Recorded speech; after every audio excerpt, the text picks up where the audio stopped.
It is the time of year of animal blessings, folks. October 4th is St. Francis feast day. It's also World Animal Day. So we've got a secular and a Christian holiday at the same time.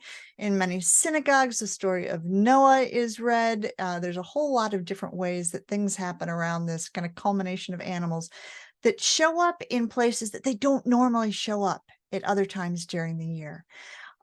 Dogs and cats and rabbits and guinea pigs and all sorts of animals will be taken to houses of worship by humans, and there can be some pros for that. They're seen and they're valued, and there can be some cons of that. Let's just say my cats don't want to get in a car, go nowhere. So, there are some pros, there are some cons of this, but we cannot deny this is the time of year when animals tend to show up in different places, and we can help that. We can help that in our other religious and spiritual communities. Phil, if you could bring up the slides. I decided that instead of doing a cat and dog blessing for y'all, this time I was going to twist that a little bit, as we do around here, shake things up. Of course, little St. Francis for you, Elaine, right there. A little bit of the inspiration for these blessings that came around. But what I'd really like to do, Phil, if you go to the next slide, is I would like to do a blessing for animals who were lost this year. Animals who were lost, who were in the captivity of humans. We often bless the living animals. What about blessing the animals who we've just lost? So obviously blessings for Miss Scooter, who lived with Elaine, and sending prayers to you and your whole animal family for ease and comfort during this time of transition. And as I honor a few other animals in my sacred sendoffs way, I invite you, and Phil will open the chat here for you all, but I invite you to put the names in of anyone who was lost this year or recently for you, so that we can include them in our blessings. And then, Phil, if I'm not asking you too many things to do at the same time, opening the chat, go ahead to the next slide. This one's been sticking with me. This is 18,000 unnamed cows who were killed in a massive accidental explosion on a dairy farm. 18,000 of them. Some of them may have had some names, but they were not reported.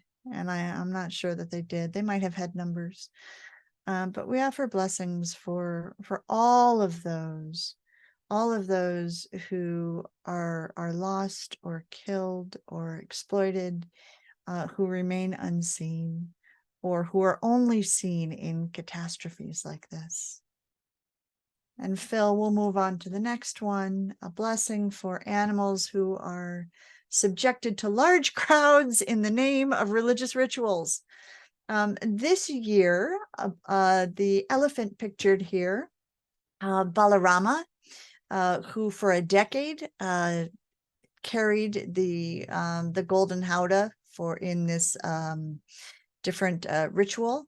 He died from tuberculosis. So blessings for Balarama.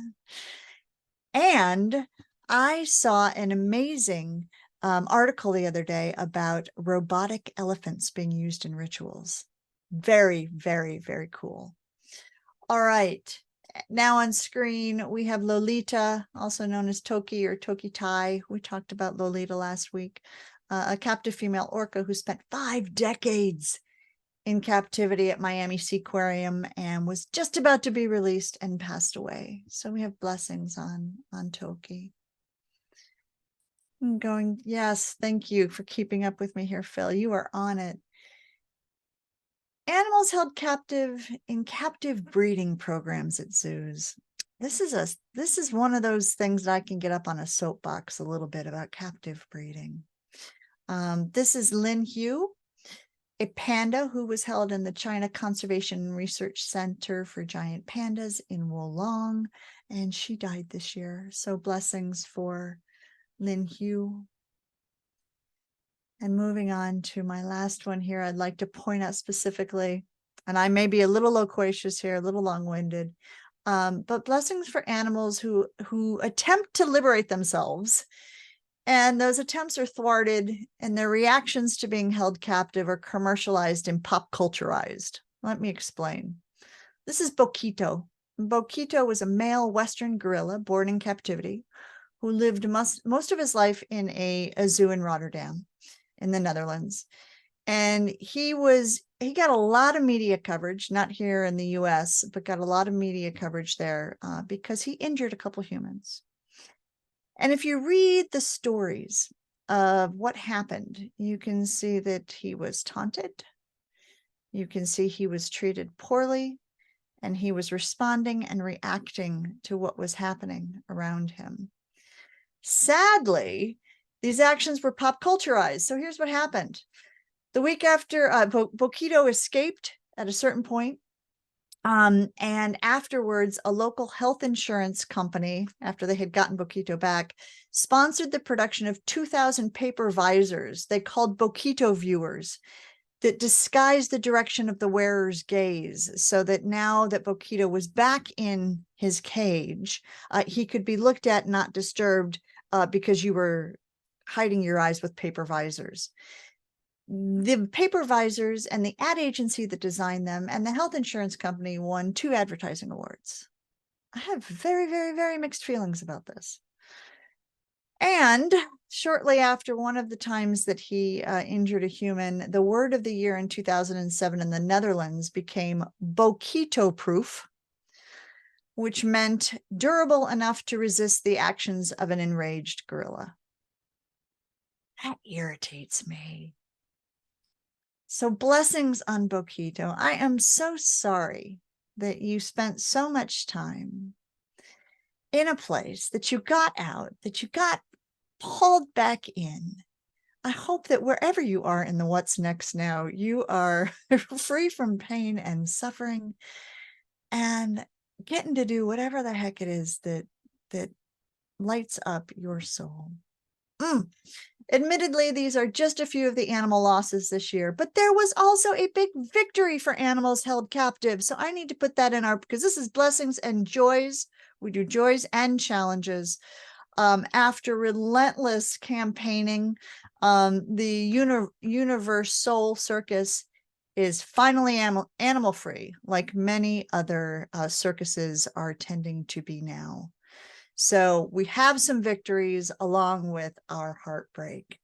Phil, if you could go on to the next slide. I have seen so many different folks that you all have put in the chat who also need blessings or prayers. I'm going to point out just a few. A deer who a friend of Victoria got hit accidentally by a car, for the friend, for the deer, for Willow and Nugget who lived with Ruth, for Chuck D, beloved cat who lived with Addie. Hey, Rupert came through his emergency surgery this month. Yay, Rupert, resilient Rupert. For Andy's beautiful Jack, for Belfast, the fawn that was found too injured to survive Lori's sister's yard, Astrid, the magic rabbit, the chickens killed in a truck overturn in Georgia, Shayna, the beloved dog of friends and neighbors, all horses who have to pull carriages in cities. Amen. The rat that got taken out by a hawk right before, William's eyes. Oh no, this was Phil, on Phil's eyes before, on your way to work. What a thing to see. Yeah, I have mixed feelings about all of that one too. The cat who died at Ernesto's sanctuary in Syria when it was hit by some sort of shelling. Yes, all the animals who get hit and injured in war. Ninja, Legia, Joel's cat hanging on after surgery Friday. Blessings and of healing for all of those who are recovering from surgery, yes, or who are ill or injured. Animals who were lost in the Hawaii fire, and the floods in Lebanon, and all weather disasters, all the animals who are lost. And Lori's Aunt Karen's cat, Allie. Thank you all. Thank you all. It is meaningful and it is important that we witness these losses, that we offer prayers and blessings for all of those who are lost. And I know some are still coming into the chat.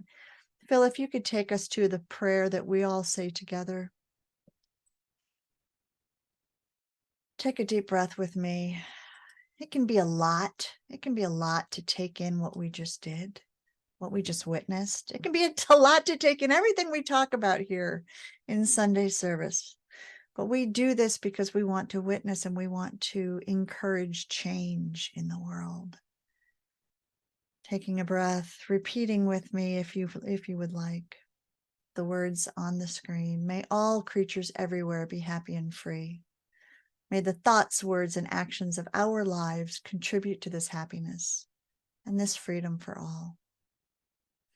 May it be so. Amen. Amin. So mote it be. Om Shanti, Shanti, Shanti. I have added more ending words. If I missed your ending words on this slide, please add those from your religious or your spiritual tradition. Thank you so much for joining us today for Compassion Consortium Sunday service.